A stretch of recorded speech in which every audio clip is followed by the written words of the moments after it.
사도행전 10장 1절에서 16절 말씀이 좀 길지만 그래도 우리 다 함께 우리 한 목소리로 한번 읽어보도록 하겠습니다. 10장 1절부터입니다. 시작.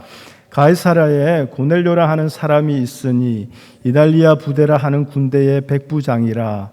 그가 경건하여 온 지방과 더불어 하나님을 경외하여 백성을 많이 구제하고 하나님께 항상 기도하더니 하루는 제9시쯤 되어 환상 중에 밝히 보매 하나님의 사자가 들어와 이르되 고넬료야 하니 고넬료가 주목하여 보고 두려워 이르되 주여 무슨 일이니까? 천사가 이르되 내 기도와 구제가 하나님 앞에 상달되어 기억하신 바가 되었으니 내가 지금 사람들을 요바에 보내어 베드로라 하는 시몬을 청하라.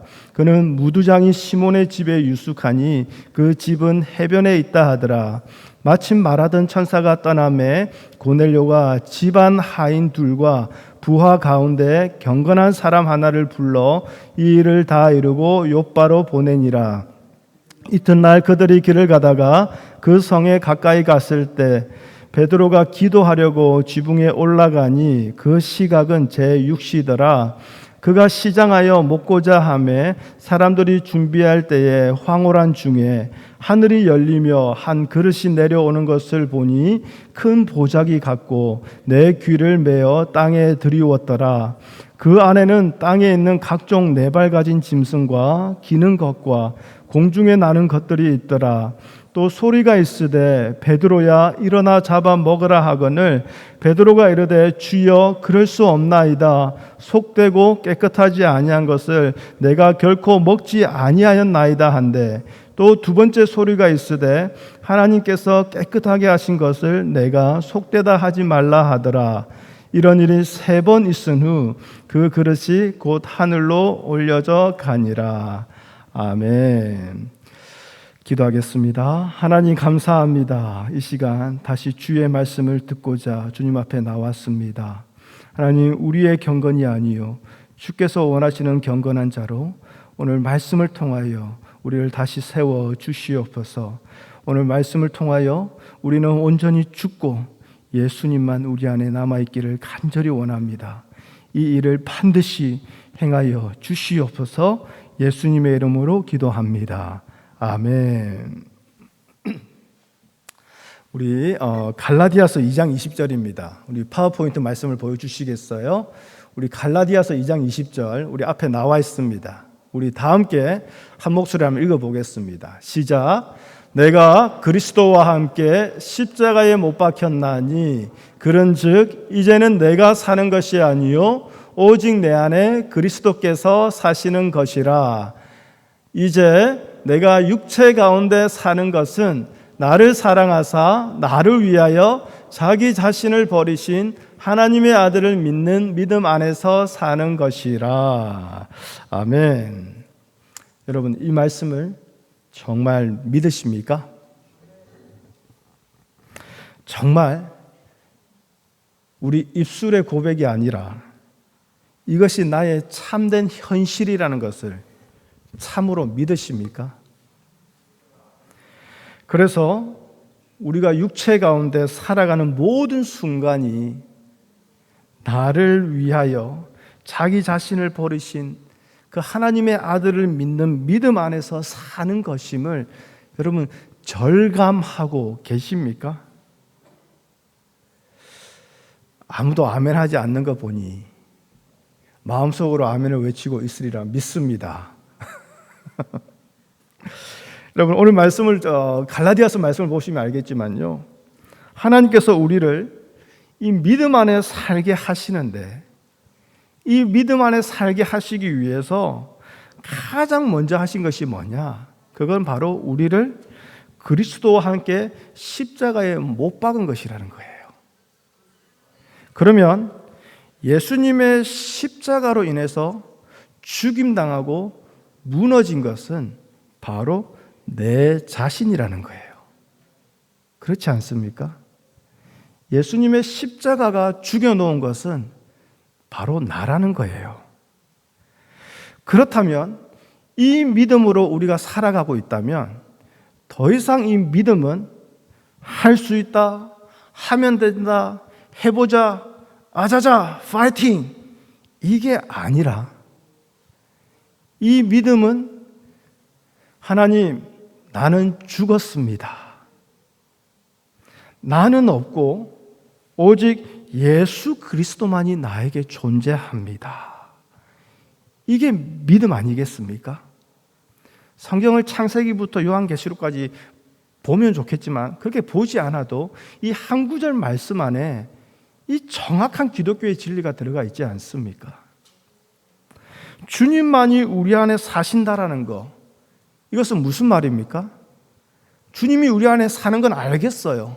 근데 이게 도대체 무슨 말이냐? 조금 더 쉽게 설명해 본다면 우리는 죽었고 우리 안에 계시는 주님만이 살아 계시다라는 건데, 그렇다면 죽은 우리에게서 나오게 되는 것은 살아계신 주님의 것만이 나온다라는 거예요. 이 말 아닙니까?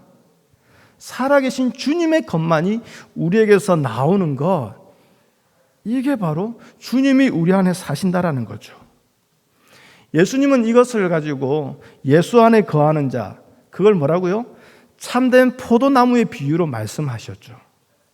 포도나무에 붙어 있어 그분의 열매를 맺게 되리라는 그 말씀으로 우리에게 알려주셨어요. 참 이것까지 다 좋습니다. 근데요, 여기 계시는 분들은 다 신앙생활의 그 경력이 보통이 아니죠. 그렇죠? 다들 최소 10년 이상, 20년, 30년 신앙생활 하신 분들인데, 그러면 제 말이 좀 공감될 겁니다.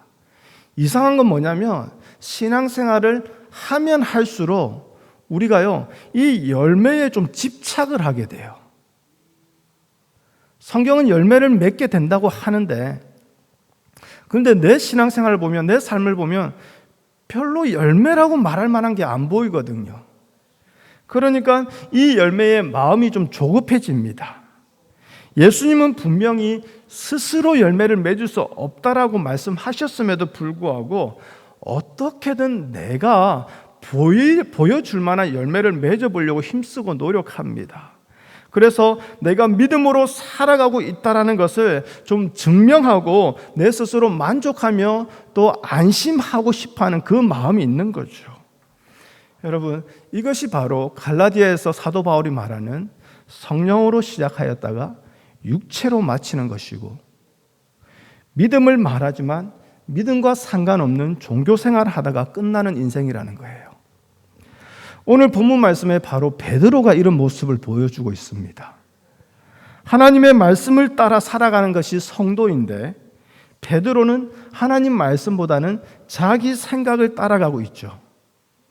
이런 그의 모습을 보면 우리 안에도 십자가를 말하고 믿음을 말하고는 있지만 전혀 십자가가 아니고 믿음이 아닌 것이 얼마든지 있을 수 있다는 것을 우리가 알아야 되는 것이고, 우리가 항상 하나님의 교회를 말하고 있지만 실상은 전혀 하나님의 교회가 아닌 엉뚱한 것을 붙들고 나가고 있을 수 있다는 것을 우리가 볼 수 있어야 된다는 거죠.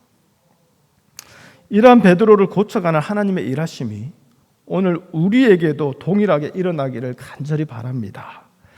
오늘 말씀을 보면요, 1절에서 16절까지 길지만 이 말씀을 두 부분으로 나눌 수가 있습니다. 벌써 분위기 자체가 다릅니다.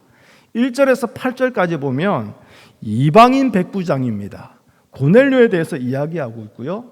9절에서 16절을 보면 주의 사도 베드로에 대한 이야기입니다. 물론 이 두 다른 이 사건은 결국 하나의 사건으로 이어지지만 이 두 가지로 나뉘어지는 이 두 사건은 경건이라는 한 단어를 이렇게 같이 흘러가게 돼요. 그렇죠? 경건이라는 이 단어가 고넬료에게도 또 베드로에게도 함께 흘러가는 주제가 되고 있다는 거예요. 그런데 여기서 또 이상한 건 뭐냐? 경건하다 하면 이 경건하다라는 단어는 주의 사도 베드로에게 사용되어져야 될 것 같은데 베드로가 아니라 이방인 고넬료에게 반복적으로 사용되어지고 있다는 거예요. 그러다 보니까 고넬료와 온 집안이 나중 보면 알겠지만 성령 받고 그 구원을 받게 됩니다. 그것을 고넬료가 하나님을 경외하면서 구제하고 기도하는 경건한 사람이었기 때문에 그렇다라고 말을 합니다.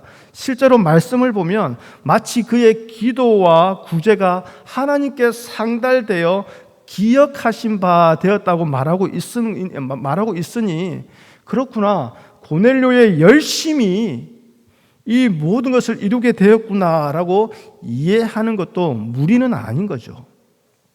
그런데요, 고넬료가 하나님을 경외하고 기도하고 구제하였다라는 것은 이러한 행위를 하나님이 보시면서 잘한다 고넬료 너 짱 최고 하면서 고넬료를 막 높여주기 위해서 성경이 언급하고 있는 것이 아니라 평소 그가 하나님에 대해서 마음이 어떠했는지를 보여주는 거예요. 특별히 하나님께 항상 기도하더니라고 이 말씀에 보면 그 항상이라는 단어를 헬라어로 보면 이렇습니다. 헬라어 디아와 판토스라는 두 단어가 함께 두 단어가 함께 해석이 된 거예요. 헬라어 디아는 뭡니까? going through하다, 무언가를 통과하다, 지나가다, 무언가를 이렇게 통과해서 지나갈 때 그때 하는 말이 디아예요. 그리고 판토스는 모든 것, everything을 말하는 거예요. 그런데 항상 기도했다, 이건 무슨 말입니까? 고넬료가 매일 every moment 기도했다, 그렇게 이해할 수도 있지만 보다 정확한 이해는 그의 삶과 그의 모든 일에서 하나님께 기도했다라는 거예요. 여러분, 고넬료의 모든 삶에서, 모든 일에서, 모든 관계에서 기도했다라는 것은 무슨 말입니까? 기도는 나의 뜻은 무너지고 하나님의 뜻이 더욱더 분명하게 세워지는 거 아닙니까? 그게 기도죠. 그렇다면 결국 고넬료는 삶의 모든 부분에서 오직 하나님의 뜻만을 구하고 하나님의 기쁨을 위해서 살았다라는 그걸 우리가 알 수 있게 되죠.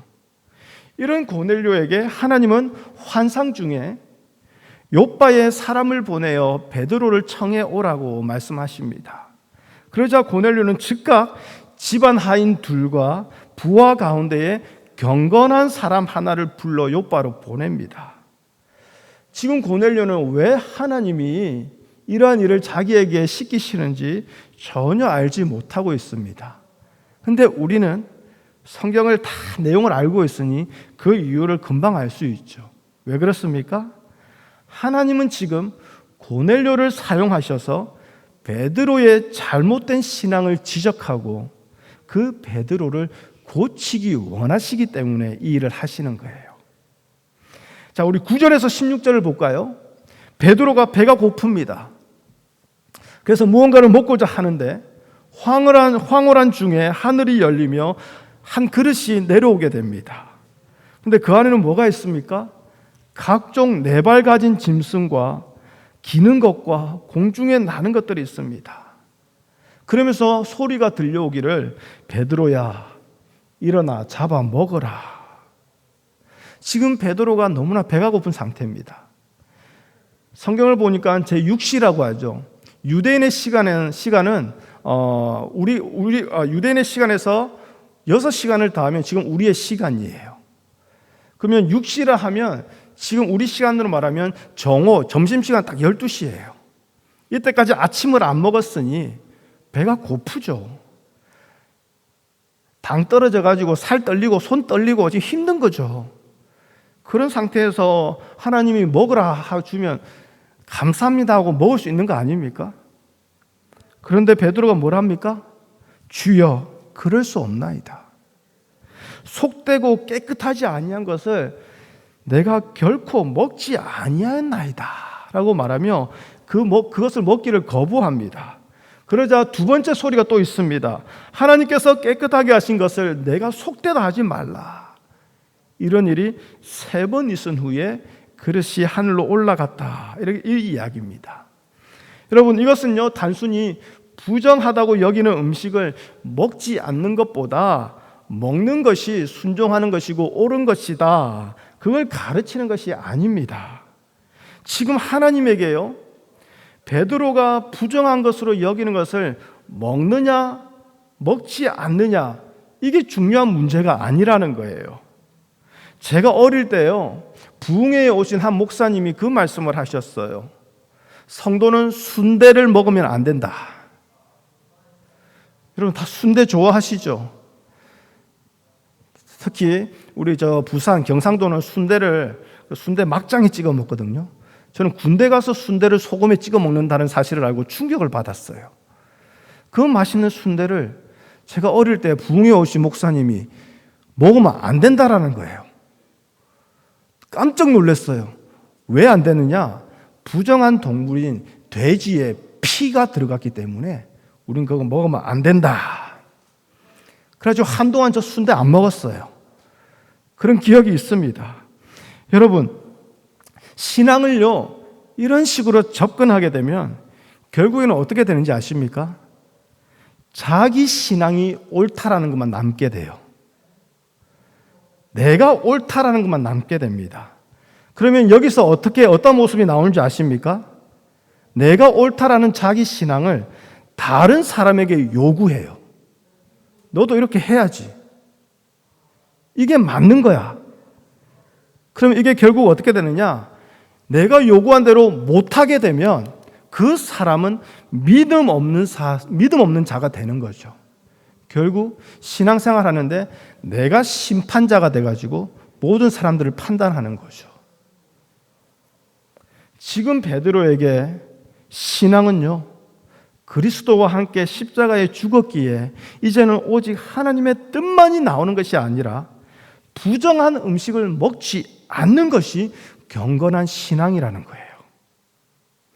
그런데 하나님은요, 베드로가 경건한 신앙으로 생각하는 것을 무너뜨리는 지금 말씀을 하고 계신다라는 거예요. 하나님은 베드로에게 왜 이렇게 하시는 걸까요? 부정한 음식을 먹지 않겠다라는 것은 결국 무슨 말입니까? 나를 위한 거예요. 비록 표면적으로 보면 하나님 말씀에 순종하겠습니다, 하나님 말씀을 잘 지키겠습니다, 그러면서 그 말씀을 향해서 열정적으로 살아가는 모습처럼 보이겠지만요, 나는 부정한 음식을 먹지 않으므로 구원받은 자답게 나의 경건함을 더욱 분명하게 지키겠다라는 바로 그 마음 아닙니까? 그러니까 오늘 읽은 본문 말씀 사도행전 10장 1절에서 16절까지 경건이라는 한 단어가 계속 흘러가고 있는데, 하나님이 경건하다고 말하고 있는 자는 고넬료이지 베드로가 아니라는 거예요. 그런데 베드로는 자신의 경건함을 지키려고 노력하고 있어요. 근데 베드로에게 경건이란 단어는 한 번도 사용된 적이 없다라는 거예요. 하지만 베드로는 경건하려고 노력하고 있어요.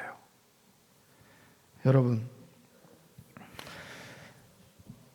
이 고넬료와 베드로의 차이점이 여기서 또 나옵니다. 하나님이 경건하다고 한 고넬료 주변에는 지체들이 있어요. 사람들이 함께해요. 그렇죠? 고넬료의 이야기해 보십시오. 성도들이 나옵니다. 주변에 사람들이 함께합니다. 근데 베드로의 이야기에는 아무도 없어요. 베드로 혼자 있어요. 여러분, 경건하게 신앙생활을 해보려고 애쓰는데 나만을 위한 신앙생활을 하고 있는 거예요. 하지만 하나님께서 베드로를 부르셔서 예수 그리스도를 알게 하신 것은 베드로 자신을 위한 것이 아니라 땅끝까지 예수의 증인되게 하시기 위함 아닙니까? 무슨 말입니까?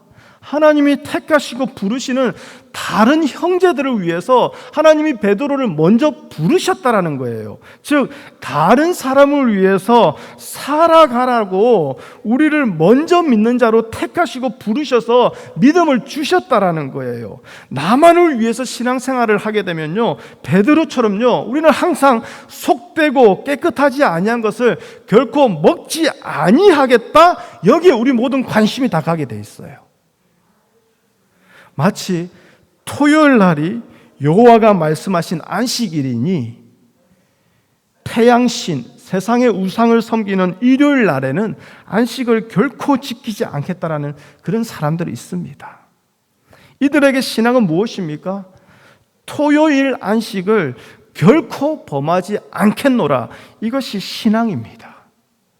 물론 이들도 기도하면서 이것을 하나님의 뜻이라고 믿고 그렇게 행하고 있죠. 여러분, 베드로가 기도 안 하는 사람입니까?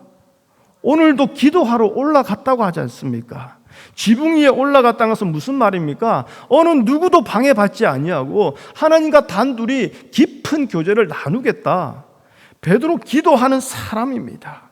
그리고 지난주 말씀을 보면 알다시피 복음을 전하기 위해서 사방으로 두루 다니던 자입니다. 베드로를 통해서 중풍병으로 8년을 누워있던 애니야가 일어났고요. 병들어 죽은 여제자 다비다가 살아났지 않습니까? 그런데 이 모든 것은 뭐라고요? 루다와 욥바에 사는 그 모든 사람들을 어떻게 주를 믿고 주께로 돌아오게 하기 위한 하나님의 뜻이었기에 하나님이 행하신 일이었다라는 것을 우리가 지난주 함께 보았지 않습니까? 비록 기도하고요, 복음 사역에 열심이지만 지금 베드로는 자기 신앙을 앞세워서 다른 사람을 대하고 있다라는 거예요. 우리에게도 이런 모습이 많이 있습니다. 하나님의 말씀으로 나아가고 하나님의 말씀으로 다른 지체를 바라보는 게 아니라 그동안 내가 배워왔고 그동안 내가 알아왔고 그동안 20년, 30년 신앙생활하면서 내 몸에 배어있는 자기 신앙으로 다른 사람을 대하고 있을 때가 얼마나 많지 않습니까? 물론 내가 배웠고 내가 아는 것을 하나님의 말씀이다, 이것이 진리다라고 여기고 있습니다. 그런데 여러분, 그것이 정말 하나님의 말씀이라면요, 정말 진리라면요, 정말 하나님이 우리에게 주신 은혜라면요, 나는 부정한 음식을 먹지 않겠노라, 그러니 너도 먹지 마라, 만약 너 먹는다면 넌 믿음 없는 자로 여기겠어, 이 태도가 아니라 삶의 모든 상황에서 지금 내가 예수님께 붙어 있는지 항상 돌아보며 확인하는 것이고, 그래서 하나님의 뜻과 기쁨만을 구하게 되는 방향으로 나아가게 된다라는 거예요. 그리고 이러한 하나님을 향한 이 마음이 우리 삶에서 어떻게 해요? 온 지방과 더불어 하나님을 함께 경외하고 성도들을 많이 구제하는 삶의 흔적으로, 열매로 나타나게 된다라는 거예요. 여러분, 지금 베드로에게는요, 부정한 음식뿐만 아니라 부정한 이방인과도 함께 하지 않고 교제하지도 않는 것이 베드로에게는 경건한 신앙이에요. 이러한 베드로의 모습은 오늘 본문 말씀, 이 하나님의 놀라운 환상을 보여주면서까지 베드로를 깨우치고 알게 하셨음에도 불구하고 이 사건 뒤에도 베드로에게 여전히 나타나고 있어요. 오늘 우리가 갈라디아서 2장 20절 말씀을 함께 읽었죠. 그런데요, 갈라디아서 2장 20절이 속해 있는 그 작은 소본문 있죠. 성경을 보면 이렇게 단락이 있지 않습니까? 근데 갈라디아서 2장 20절이 속해 있는 이 작은 단락이 2장 11절에서 시작돼요. 말씀을 보여주시겠어요? 2장 11절입니다. 우리 다 함께 한번 읽어보도록 하겠습니다. 시작. 게바가 안디옥에 이르렀을 때에 책망받을 일이 있기로 내가 그를 대면하여 책망하였노라. 게바가 누굽니까? 베드로입니다. 그러면 베드로를 책망하는 자가 누굽니까? 사도 바울이죠. 말씀을 계속 보여주세요. 네. 자, 그러면 게바가 무슨 일을 했길래 사도 바울에게 책망을 받을까요? 베드로가요, 이방인들하고 같이 식사를 했던 거예요. 같이 밥을 먹었던 거예요. 그런데 어떠한 유대인들이 자신을 향해서 다가오는 것을 보게 됩니다. 그러니까 베드로가 깜짝 놀라는 거예요. 그러면서 그 자리를 도망가 버려요. 나는 이방인하고 밥 안 먹었다. 나는 경건한 신앙생활을 지키고 있다. 근데 이게 사도 바울한테 딱 걸린 거예요. 그래서 사도 바울이 내 이놈, 너 복음을 안다면서, 예수님을 안다면서 너 왜 그렇게 살아? 그렇게 책망하는 거죠. 그래서 사도 바울이 우리가 읽은 2장 20절까지 나가는 거예요. 여러분, 베드로 안에 이 신앙, 예수님과 상관없고 복음과 상관없고 십자가와는 상관없는데 이것이 얼마나 베드로를 강력하게 붙잡고 있는지, 환상 가운데 깨달음을 주셔도 불구하고 나중에 이방인하고 밥 먹는 게 유대인한테 들키면 자기가 혼나고 자기가 핀잔을 들을까 봐 그게 겁나서 도망가 버리는 그 모습이 여전히 나오고 있지 않습니까? 여러분, 이런 베드로에게요, 아무리 경건한 고넬료가 선생님 우리 집에 와서 함께 교제 나누시지요 라고 초청을 한들 베드로에게 고넬료는 경건한 자가 아니라 부정한 이방인일 뿐이라는 거예요. 그러면 그 베드로의 대답은 무엇이겠습니까? 더러운 귀신아 떠나가라. 이건 아니지만 더러운 이방인이 감히 우리 유대인과 함께, 이런 태도 아니겠습니까? 그런데 여러분, 성경에 보니까요, 고넬료의 기도와 구제가 하나님께 상달되어 기억되었다라고 말하고 있죠. 이건 무슨 말이겠습니까?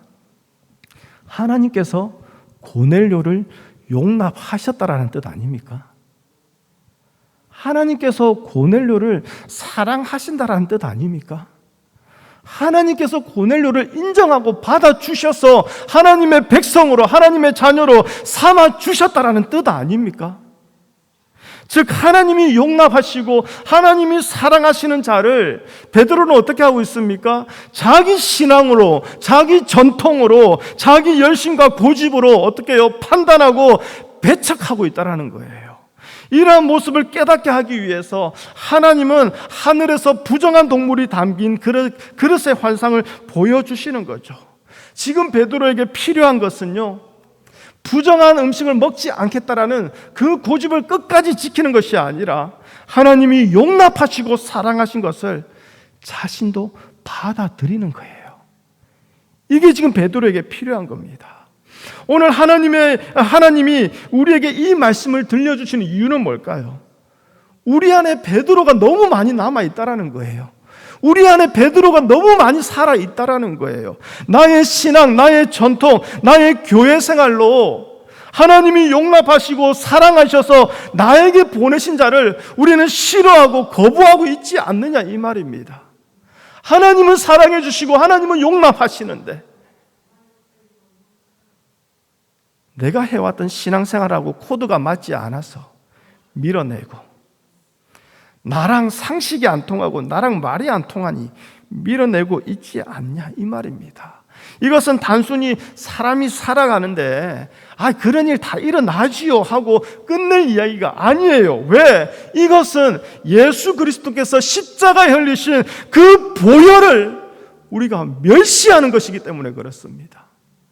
그 은혜와 그 사랑을 우리가 멸시하는 것이기 때문에 그래요. 이 악함이 우리를 하나님의 사랑과 은혜를 가로막는 자로 이 땅을 살아가게 하고 있기 때문에 그렇다라는 거예요. 악하고 더러운 죄인을 위해서 십자가에서 흘리신 예수님의 피로 말미암아 우리가 깨끗함을 입었습니다. 그래서 이제는 하나님께 반응하며 하나님의 이름을 부르며 하나님 안에서 살아가는 놀라운 축복을 누리고 있지 않습니까? 그런 우리가 감히 이제는 예수님이 당신의 보혈로 깨끗하다고 하신 것을 나의 신앙을 내세워, 나의 고집을 내세워, 나의 학습을 내세워 더럽다, 악하다, 함께 할 수 없다라고 말하고 있으니 이것이 바로 십자가에서 예수님만 죽여놓고 자신은 살아있는 바리새인들, 서기관들, 유대인들, 이스라엘이 아니냐, 이 말이에요. 하나님께서 우리를 예수 그리스도의 보혈로 정결케 하셔서 믿는 자로 불러주신 것은 땅끝까지 예수님의 증인이 되게 하시기 위함입니다. 나를 위해서가 아니라 다른 지체를 위해서 신앙이, 믿음이 주어졌다라는 거예요. 그래서 어떻게 하면 저 지체에게, 어떻게 하면 저 형제에게, 저 자매에게 예수 그리스도의 마음을 보여줄 수 있을까? 예수님의 그 사랑을 보여줄 수 있을까? 여기에 관심을 두어야 되는 것이지요.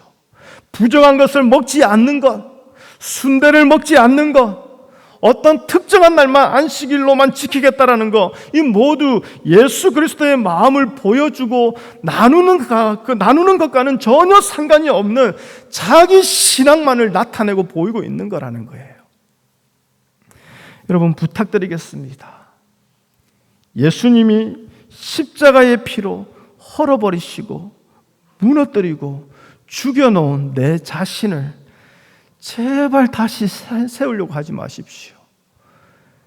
예수님이 십자가에서 죽여놓은 내 자신을 왜 그렇게 아득바득 다시 살려놓으려고 그렇게 애를 쓰십니까? 삶의 모든 상황에서 십자가에서 흘리신 예수님의 보혈을 생각해 보시기 바랍니다. 결코 우리의 몇 가지 행위로 경건해지고자 하는 나의 행함과 나의 기준이 아니라 오직 그 피로 인해 다시는 우리의 죄를 묻지 않겠다라는 그 하나님의 사랑과 그 은혜가 우리의 마음을 가득 채웠으면 좋겠습니다. 그래서 나에게 먼저 부어진 그 하나님의 은혜와 사랑이 이제는 어떻게 해요?